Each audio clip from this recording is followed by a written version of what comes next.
Kalau pengalaman yang mistis itu hampir setiap hari banyak kejadian-kejadian yang ya di luar nalar gitu kan. Pasiennya bangun lagi, padahal udah dipeti, itu duduk lagi gini, kayak dalam mimpi ditemui. Ada yang ya terima kasih. Talqin itu kan diomongkan nanti mayitnya bisa mendengarkan. Kalau mayitnya itu tunarungu, itu talqinnya pripun?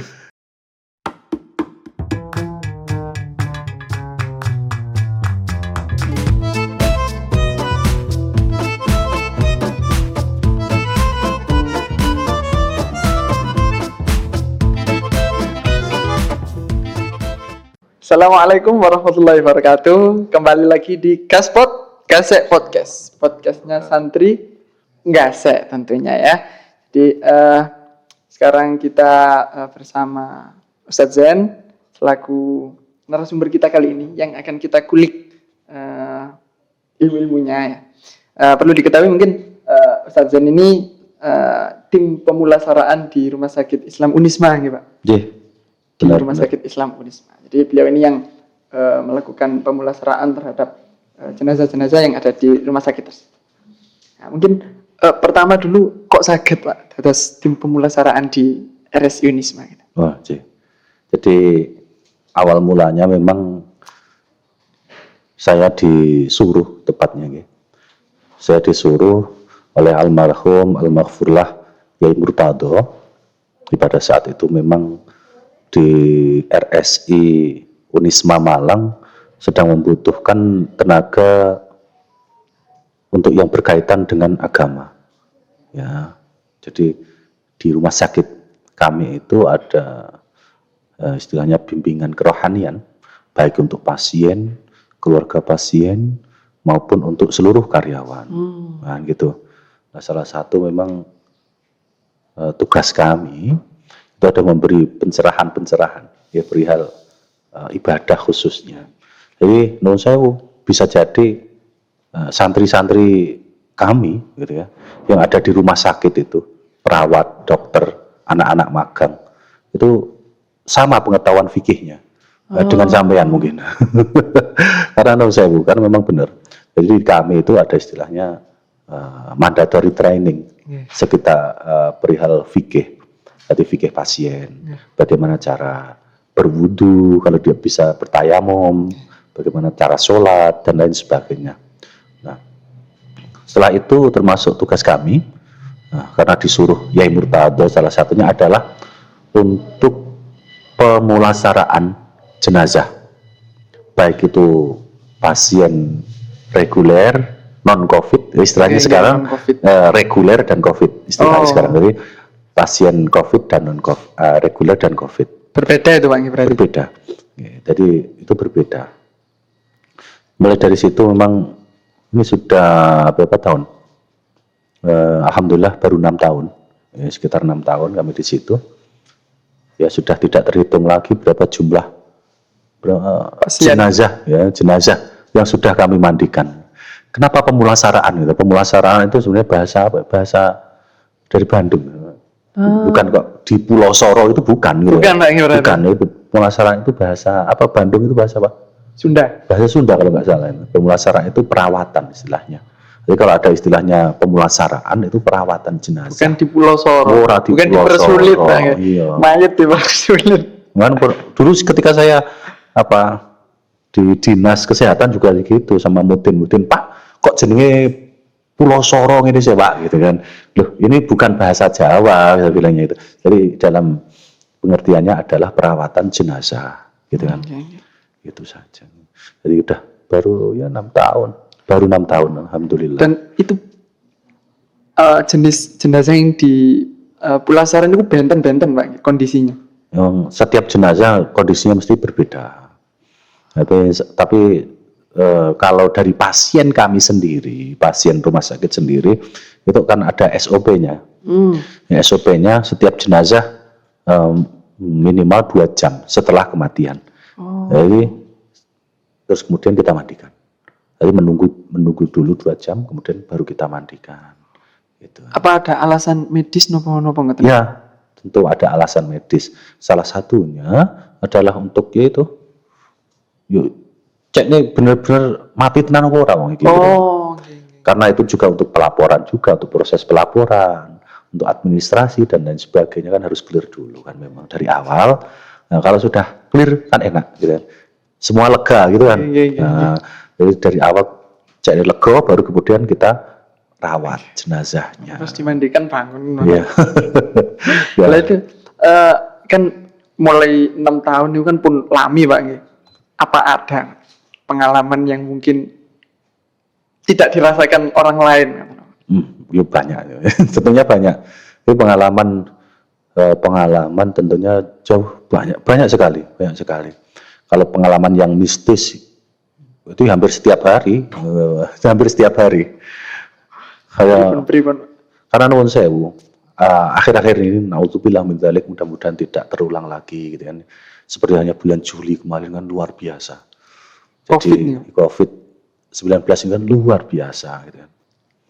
Nah, jadi setiap hari karena memang kalau di rumah sakit kami itu memang benar-benar kami mandikan dengan air tentunya, bukan kami tayamumi. SOP kami sangat jelas gitu. Kami harus pakai APD, pakai ini dan sebagainya, harus pakai disinfektan, harus pakai banyak sekali gitu kan. Dan memang kami mandikan gitu kan. Karena kemarin nuwun sewu pandemi yang luar biasa, angka kematian yang sangat tinggi, banyak jenazah 2 hari belum dimandikan, bahkan sampai 3 hari belum dimandikan. Saking banyaknya jenazah. Karena itu harus menunggu antrian. Jadi saya selama hampir 1 bulan itu nuwun sewu ya sedikit curhat sekalian. Jadi malam itu tidak pernah tidur. Jadi nanti proses pemulasaraan dari pagi mulai jam 6 atau jam 7. Jadi setiap 2 jam. Jadi 1 kali tim itu 2 jenazah langsung. 1 kali tim 2 jam. Jadi 2 jam 2 jenazah, 1 tim. Nanti sampai jam 12 malam. Nah, jam 12 malam ini kemudian sudah banyak yang antri untuk besok paginya. Nanti sampai jam 2, jam 3 gitu kan. Jam 2, jam 3 udah antri. Belum lagi nanti ketika jam 7 ada lagi yang antri dan lain sebagainya. Nah, di sini karena banyak karena banyak yang antri jenazah 1 hari 1 malam, 2 hari 2 malam, 3 hari 2 malam dan sebagainya. Jadi banyak kejadian-kejadian yang ya di luar nalar gitu kan. Seperti ketika kami mandikan, katakanlah memandikan, setelah proses mandikan selesai, kita masukkan ke dalam peti tentunya, dan banyak hal juga. Kemudian pasiennya bangun lagi, padahal udah di peti, itu duduk lagi gini. Beneran. Jadi jenazahnya duduk lagi. Kan kami di dekat pemulasaraan itu ada ruang ganti sama tempat mandi. Jadi ruang ganti tidak keluar, ruang ganti sama tempat mandi. Di dalam situ kan di sekat kaca, ini kan kelihatan kan. Lah itu lah jenazah mang situ sih kan gitu. Ini lungguh ini di meja gini. Kakinya di bawah gitu. Satu ketika saya juga pernah, karena memang banyaknya jenazah gitu. Enggak tahu. Jadi tim tadi karena ada HP kadang kan gitu. Ada cincin, ada gigi palsu, kan seperti banyak gitu. Satu ketika saya itu karena ada cincin 1 jenazah yang saya cari-cari tidak ketemu, saya bawa pulang. Belum lama ya. Saya bawa pulang, saya masuk rumah, baunya langsung harum, langsung wangi. Dan wanginya kata istri saya tidak mencium, kata istri saya. Wanginya luar biasa, wanginya wangi, tidak tahu. Wangi melati. Tidak tahu pokoknya kok wangi gini. Saya tidak bilang pada istri saya kalau saya bawa cincinnya jenazah gitu. Nah itu pada maghrib saya baru sampai rumah. Ba'da Isya saya kembali lagi ke rumah sakit. Udah saya kembalikan, ayo mulai ya. Jadi kayak dalam mimpi ditemui, ada yang ya terima kasih, ada yang nuwun sewu agak marah. Karena mungkin nuwun sewu, karena pada saat itu tim kami mungkin karena agak kasar mungkin ya, agak kasar. Karena klub kami banyak dan tergesa-gesa. Under pressing yang jelas itu under apalagi pressing. Waktu puncak COVID ya puncak COVID pertengahan Juli itu luar biasa kan, under pressing memang.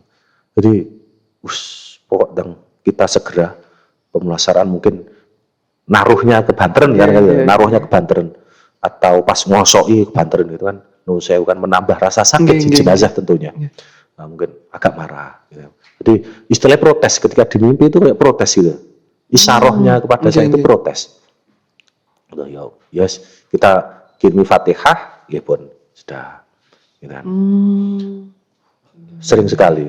Bukan saya, kan tim yang lainnya pun serupa gitu. Didatangi dalam mimpinya, datangi di kos-kosannya gitu. Jadi kalau jadi tim pemula harus siap Pak. Ya, harus siap.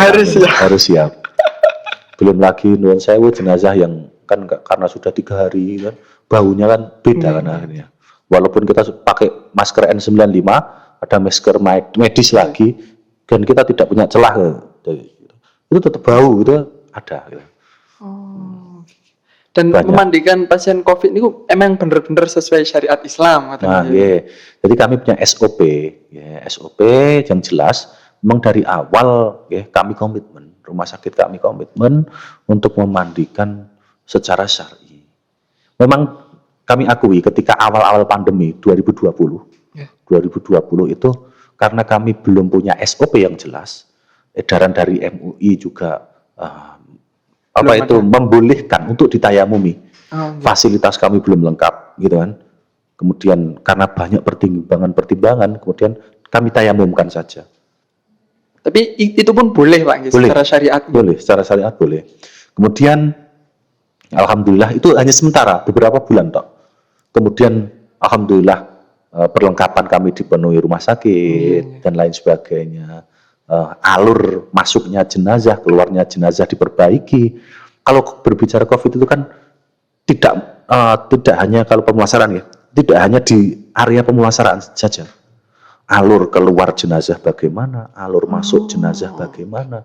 Nanti kalau sudah selesai katakanlah, setelah dimandikan harus ditaruh di mana. Ya, jadi begitu. Ketat Pak. Sangat ketat. Nah, jadi ketika kami proses mandikan ya sudah biasa. Kami pertama memang kami harus ini langkah antisipasi kami semprot dulu dengan disinfektan. Jadi kayak solasi dan lain sebagainya kita ambil, kita bersihkan. Semuanya semprot dengan disinfektan, tunggu 10 sampai 15 menit baru kemudian kami mandikan. Pakai guyur air. Baru kami sabuni nun sewu, terus kami ini karena kemarin juga alhamdulillah saya sempat soal Habib Bakir. Jangan lupa untuk kotorannya dikeluarkan. Siap Bib, insya Allah tetap kami keluarkan. Tetap kami keluarkan gitu, ya di perut. Itu kan sangat penting. Ada yang memang keluar gitu, banyak sering. Ada yang memang pada orangnya gemuk, tidak keluar sama sekali. Itu juga ada. Gitu. Jadi memang pas puncak pandemi itu memang banyak Pak. Luar biasa. Bukan hoax berarti ini. Jadi nuwun sewu, karena keterbatasan waktu itu paling maksimal kami 12 sampai 14 itu tok sehari. Nah yang saya tolak itu 2 kali lipat, bisa sampai 20, 25. Karena memang tidak ada waktu. Kalau tim insya Allah ready. Memang nggak sempat Pak. Nggak sempat. Dan kelebihan di rumah sakit kami, menurut saya ujian coba cross check rumah sakit lain saya tidak tahu. Kelebihan di rumah sakit kami memang untuk jenazah perempuan kami siapkan tim perempuan. Jadi kami bisa takut ada 12, kalau nggak 11 12 tim perempuan itu 11 orang. Jadi selalu ganti. Karena satu tim 2 jenazah perempuan kata 2 jenazah perempuan langsung bareng. Nah nanti ada perempuan lagi dengan tim yang berbeda. Seperti itu terus. Jadi alhamdulillah tim kami cukup memadai. Kalau kemarin sempat saya tanya di beberapa rumah sakit, ya apa tim perempuan nih? Pak, hanya satu. Maksudnya satu tim, bukan satu orang. Loh, yang lainnya? Ya laki-laki Pak. Lah ini, gitu kan. Karena memang mungkin karena efek pandemi, gitu kan. Kemudian ini kan menjadi keadaan darurat, gitu kan. Keadaan darurat. Dan entah, saya tidak tahu ini. Entah memang tidak diusahakan ada tim perempuannya atau memang tidak sempat ya. Kalau rumah sakit kami alhamdulillah wajib hukumnya gitu kan. Harus dan alhamdulillah tercover gitu. Kalau perbedaannya tadi kan wow secara luas. Kalau benar-benar perbedaan pemulasaraan COVID sama biasa atau HIV sama biasa. Jadi istilahnya kalau pemulasaraan pasien COVID sama non COVID atau reguler itu hanya di bagian ini saja, pakai disinfektan apa tidak. Jadi sebelum dimandikan dikasih disinfektan, kemudian tadi belum selesai sebenarnya. Setelah kami mandikan, kami kafani sebenarnya. Setelah kami kafani, kami kasih plastik. Kami bungkus plastik dulu. Kafannya juga 3 lapis. Terus kami plastik, kemudian kasih kantong jenazah. Nah, kalau penyakit jenazah non COVID itu tidak dikasih plastik, tidak kantong jenazah, pula tidak di peti. Kecuali kalau penyakit B24 istilahnya. B24 itu penyakit yang sangat HIV itu. Kayak penyakit yang menular, sangat menular lainnya. Itu harus di peti. Memang untuk kebaikan yang bagaimana hukumnya? Wah, santri tak kira gak tekok hukumnya kalau jenazah di peti itu gak tekok hukumnya mana gitu. Karena peti kami juga nuwun sewu, jenengan coba cross check, coba kalau pengen tahu cross check rumah sakit lain apakah sama dengan kami, monggo silakan. Peti kami memang kecil, jadi kami sedemikian rupa kemudian jenazah bisa langsung menghadap ke kiblat. Berarti langsung disetting menghadap ke kiblat. Langsung miring. Kalau seumpama kalau memang stok peti kecil habis katakanlah, biasanya petinya segini kan, 60 cm sampai 70 cm itu biasa. Nah itu tetap kami kasih bantalan. Biar menghadap ke kiblat. Biar menghadap ke kiblat. Dalamnya itu dikasih kayu. Nah, tetap menghadap ke kiblat. Karena ngeten. Karena ini yang sangat penting sebenarnya harus diketahui dari tim pemulasaraan seharusnya. Kalau jenazah tidak disolatkan, kemudian dikuburkan, itu boleh kemudian disolatkan ketika sudah dikuburkan, itu boleh. Itu. Kalau jenazah tidak menghadap ke kiblat, itu harus dibongkar. Kalau memang nuwun sewu kira-kira belum disolati. Menghadap ke kiblat. Kalau kira-kira belum jenazahnya belum bau katakanlah, belum rusak. Sebulan didudah mana? Enggak. Maksudnya katakanlah baru 1 hari 2 hari kan belum rusak kondisi jenazah, masih belum bau, masih aman gitu. Jadi tidak apa-apa kemudian dibongkar, dihadapkan ke kiblat. Nah ini rata-rata rumah sakit buat petinya besar atau tidak sempat menghadapkan ke kiblat, madepnya di mendukur. Ya mending masih dimandikan dan lain sebagainya. Nah, tim kami setelah kami masukkan peti menghadap ke kiblat, kemudian kami sholatkan di dalam. Loh Pak, ya apa sih? Kan pakai APD, pakai sepatu. Apakah tidak najis? Sudah, percaya saja sama kami. Gitu. Jadi kami seperti ini tidak ngawur, gitu. Istilahnya kan gitu. Sudah paham. Jadi kami tetap kami konsultasikan hal semacam ini. Nah, jenengan kalau cari di fikih, jenengan di bab apa? Di bab wudhu nanti jelas. Yes minimal baca Fathul Mu'in lah. Gitu. Jadi kalau jadi tim pemulasaraan itu kan ada susahnya. Misalkan ada pasien yang memang benar-benar sulit untuk disucikan, dimandikan, kan ada mungkin entah pasien kecelakaan atau nopo gitu. Itu memang benar-benar dimandikan secara syariah dan secara medis kan Pak. Berarti kayak HIV COVID itu kan perbedaannya dengan jenazah biasa itu secara medis apa secara syariah juga ada perbedaannya. Jadi kalau perbedaan pemulasaraan ini sebatas medis saja. Jadi medis saja. Jadi langkah antisipasi untuk pencegahan penularan penyakit. Nah, gitu kan. Nanti jadi jenazah datang bagaimana tidak menulari, ketika dimandikan tidak menular ke tim, ketika dibawa pulang tidak menulari kepada petugas pemakaman. Kan seperti itu. Kalau non sewu, kalau dia sakit katakanlah sakit panu meninggal, ya udah. Jadi tim kami tidak menyolatkan. Jadi karena langsung dibawa pulang. Disolatkan keluarganya. Iya, disolatkan keluarganya. Nah, kenapa kami solatkan? Antisipasi BE lali disolati. Jadi kami solatkan di dalam. Jadi secara syariat sama, Pak? Sama, semuanya sama. Yes, semuanya sama. Yang membedakan secara medis untuk pencegahan penularan penyakit.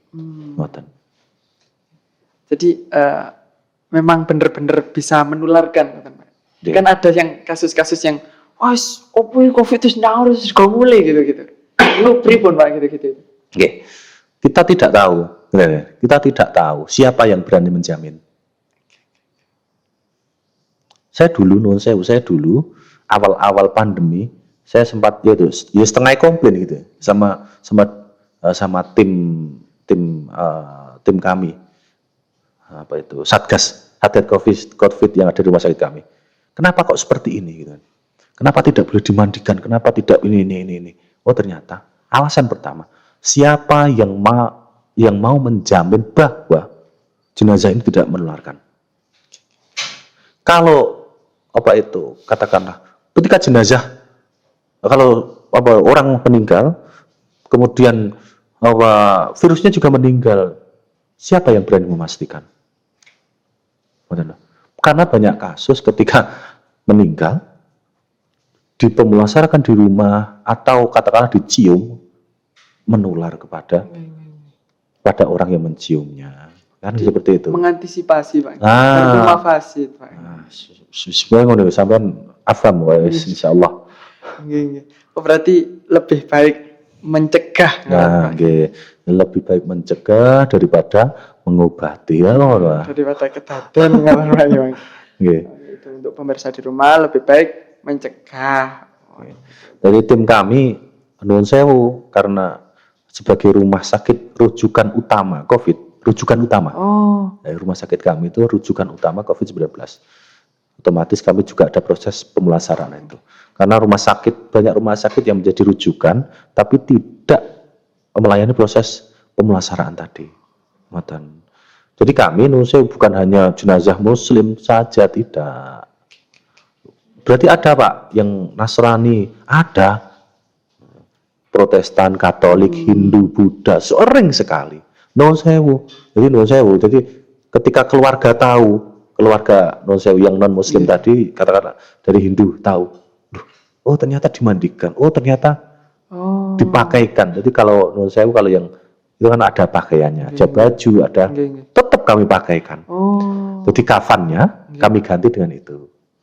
Tidak kami kafani, kami pakaikan baju dan lain sebagainya. Apapun request dari keluarga, karena prinsip kami, tetap memanusiakan, tetap memanusiakan. Oh, ini bukan benda mati, gitu kan? Yang seenaknya bisa diwolak-walik, diguak bukan. Ini adalah makhluk, gitu loh. Ini adalah makhluk yang harus tetap kita beri pelayanan yang terbaik, misalnya. Jadi bukan gelem gak gelem ya kudu melu Islam, boten. Keluarga, kalau di rumah sakit keluarga itu bahkan bisa melihat. Prosesnya dari awal sampai akhir itu bisa melihat. Tapi ada satu orang orang. Itu bisa melihat. Tidak ikut memandikan dari luar, itu bisa melihat. Ada, jadi kami bukan menyediakan sih, ada ruangan. Kalau keluarga nuwun sewu tidak percaya pada tim, katakan banyak, apa gak ditusi, gak mungkin ditusi dan lain sebagainya. Monggo, nanti kami ada ruangan untuk melihat. Dan rata-rata ketika orang wis mengengkel dhisik, sudah marah terlebih dahulu, katakanlah. Ketika melihat prosesnya, alhamdulillah. Kemudian kan dia akan berterima kasih. Itu pasti. Terima kasih. Itu pasti. Karena nuwun sewu prinsip kami tetap memanusiakan, memanusiakan. Ya, ini manusia gitu loh, bukan hewan, bukan apa-apa. Coba mungkin ada yang bisa mau disampaikan mungkin untuk pemulasaraan di luar sana. Mungkin kan banyak mungkin orang, mungkin rumah sakit yang belum menerapkan benar-benar syariat Islam dalam pemulasaraannya gitu loh. Jadi Nah, mungkin karena kemarin itu efek dari overload ya, mungkin tidak sempat mencari referensi atau tidak sempat bertanya kepada yang lebih ahli, katakanlah gitu. Alangkah baiknya ketika mumpung Nun Sewu ini kan alhamdulillah dari 80 sampai 90% penurunan sekarang itu. Jadi sudah beberapa hari ini kami tidak pemulasaraan jenazah. Padahal rumah sakit kami banyak sekali rujukan. Jadi kayak Nun Sewu dari dari RSPN, dari Prima Husada, dari Hermina, dari dan lain sebagainya banyak yang dirujuk ke RSI itu. Alhamdulillah angka kematian turun Pak. 90%, hampir 90%. Jadi alhamdulillah. Mungkin kalau ada tim, kebetulan di rumah sakitnya ada tim, tolonglah gitu kan, monggo sharing atau katakanlah kita mencari referensi memang pemulasaraan yang baik dan sesuai syariat itu seperti apa. Jadi proses memandikan itu tidak hanya sekadar pemulasaraan jenazah, itu tidak hanya proses memandikan toh. Yang memandikan kan perlu ada niatnya juga. Kan gitu kan? Tidak sembarangan. Tidak sembarangan. Terus kemudian ketika kan juga bukan harus ya, dibutuhkan ya, dibutuhkan juga. Kemudian bagaimana mengkafaninya. Jangan sampai kasus yang viral kemarin kan gitu. Klambine cek oto, kan gitu kan. Pek Nun Sewu pampers mawon cek oto gitu kan. Nun Sewu masih ada. Nah, ini kan menjadi presiden buruk gitu kan. Dan tanda kutip tanda yang buruk buat rumah sakit. Terus akhirnya ada meme keluar. Kenapa harus di rumah sakit? Mati kok mesti di rumah sakit? Ada apa dengan rumah sakit? Malah dipertanyakan. Iya, alhamdulillah dijawab sama Allah. Saestu niku. Karena apa? Nun Sewu kebanyakan yang saya tangani itu hampir 40 sampai 50%. Itu dari isoman. Ya, dari isoman. Malah yang di rumah nih Pak. Malah yang di rumah. Ya mungkin salah satunya karena orang yang tidak percaya dengan rumah sakit atau orang kalau memang itu percaya dengan rumah sakit tidak dapat slot karena rumah sakit overload full akhirnya dirawat di rumah. Ini sebagai jawaban dari Allah. Kenapa? Ada apa dengan rumah sakit baik lho? Wong isoman, wah sing sedo. Biar nggak dikira di COVID kan. Nah, ternyata ya hasilnya ya. Karena kalau sudah meninggal, itu kan dalam beberapa jam itu kan masih bisa di swab. Masih gitu aktif ya. berarti. Masih bisa. Itu kalau COVID itu kan ya pemakamannya kan ada tim sendiri dari rumah sakit. Itu apa pemakaman terus talkin itu juga dari pihak rumah sakit Pak? Biasanya ngeten kalau dari di Kota Malang itu tim yang pemakaman itu PSC namanya. Public itu PSC Pak. Public Speaking Center. Public Service Center. Ya, PSC Public Service Center. Nah, itu jadi yang mengambil jenazah di rumah sakit untuk dibawa ke pemakaman itu PSC. Nah, biasanya nanti ketika talkin itu yang nalkin keluarga. Setelah proses apa itu namanya? Setelah proses pemakaman selesai. Berarti dari mudin setempat nggak Pak? Atau keluarga. Jadi pemakaman selesai, tim keluar baru ditalkin. Pak, kalau diadani gimana? Ya, saya tidak tahu itu. Kalau diadani apa enggak, saya tidak tahu. Karena rumah sakit hanya di rumah sakit saja, jadi tidak ikut ke pemakaman. Beda tim berarti. Beda tim. Pak, ditalkin itu mayit tahu nggak sih? Jangankan ditalkin, suara sendalmu itu kerungu gitu loh. Tapi ini ada bung ingat Pak pertanyaan. Jadi di suatu daerah itu ada kepercayaan kan kalau malaikat niku datang kalau sudah 7 langkah begitu Pak. Pengantar sudah 7 langkah. Jadi biar malaikat nggak datang, di situ ada yang nginepi Pak. 7 hari 7 malam. Nah itu gimana namanya?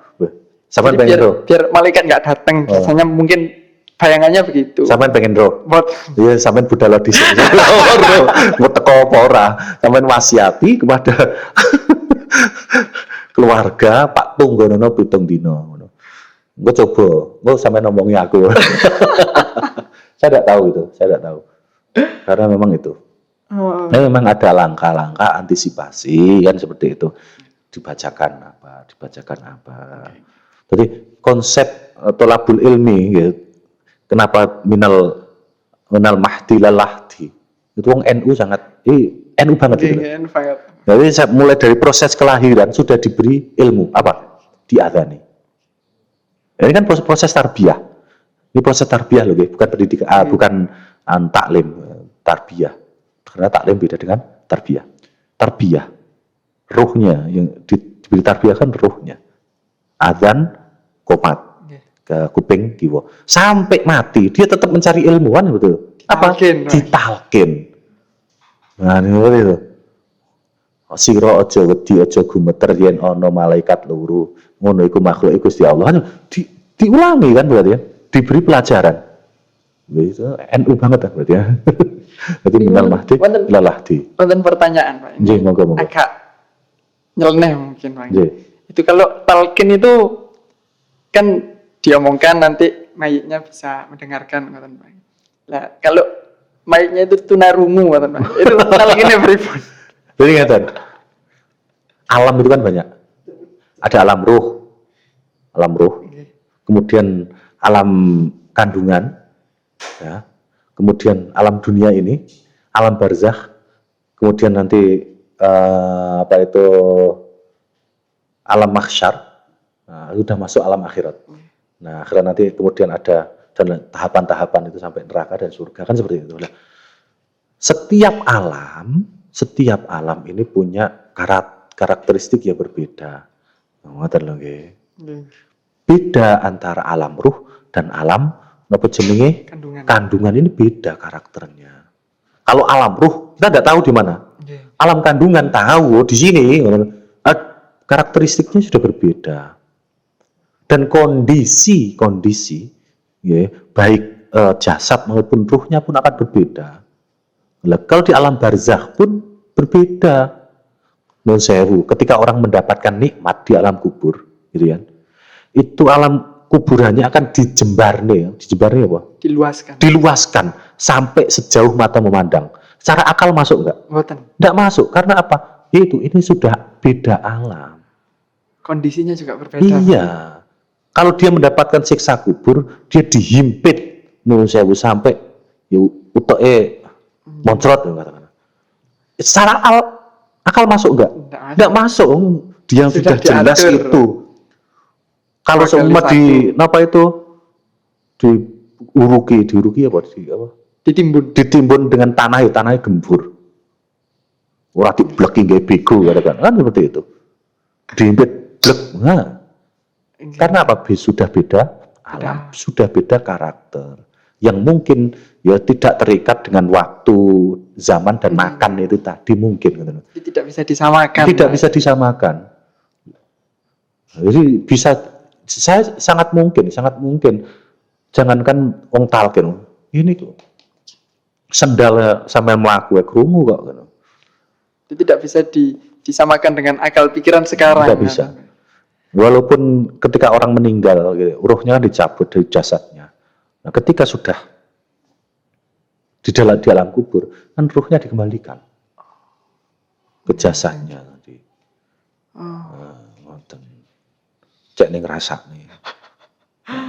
Mungkin wonten pesan-pesan damel netizen nih, Pak. Oh, nggih. Alhamdulillah. Jadi karena sekarang kondisi memang serba tidak pasti gitu nggih. Yang pertama, kuatkan iman dulu. Banyak orang yang kemudian terlena dengan keimanan. Karena apa nuwun sewu dulu pada saat kita podcast yang pertama ya, kita tentang masalah takdir itu sekali lagi. Semua sudah tertakar gitu kan. Semua sudah tertakar seberapa rezeki orang, seberapa umur seseorang. Gitu. Bolehlah kita tetap jaga protokol, kita tetap jaga kesehatan. Tapi jangan lupa yang pertama adalah iman. Ya, gitu. Jadi iman dijaga. Menurut saya kalau kita juga tidak boleh terlalu saklek. Nah, kan gitu. Harus pakai masker dimanapun. Pas di rumah maskeran, double loro, turu maskeran, mandi maskeran, turu kayak masker. Padahal jari Gus Bah, catatannya mati ini padahal ketabrak laler ya gitu. Dia ditabrak laler padahal takdir matinya. Laler yang kebetulan nempel di Pajero spot. Pajero ini banter ya. Pajero ini adalah banter. Padahal matinya itu kan tidak lucu kan gitu. Antisipasi boleh, ikhtiar itu harus gitu. Ikhtiar harus. Karena kita tidak yang mempunyai umur, tidak yang mempunyai kesehatan. Yang pertama faktor utama yaitu jaga keimanan. Karena banyak orang yang protes, baik protes kepada orang lain, iso pemerintah, iso tonggone, iso kancane, karena nuwun sewu dia lupa dengan konsep keimanan. Itu saja. Gitu. Untuk netizen jangan lupa keimanan itu nomor 1. Jangan terlalu berlebihan juga. Mungkin sampun. Jangan lupa untuk netizen juga follow IG Nggase Multimedia dan juga Ponpes Nggase ya. Biar tahu update-update selanjutnya. Kalau ada podcast selanjutnya bisa ikut bertanya di IG tersebut ya. Jangan lupa juga subscribe, komen, share, like dan semuanya di YouTube Ponpes Nggase. Dan itu sodakoh. Dan itu sodakoh. Itu sodakoh. Kalau tidak mau sodakoh tidak apa-apa. Tapi kalau mau dapat pahala, ingat subscribe, share, like, komen dan semuanya. Oke. Terima kasih. Matur nuwun Pak Zek. Sami-sami. Wassalamualaikum warahmatullahi wabarakatuh. Waalaikumsalam warahmatullahi wabarakatuh.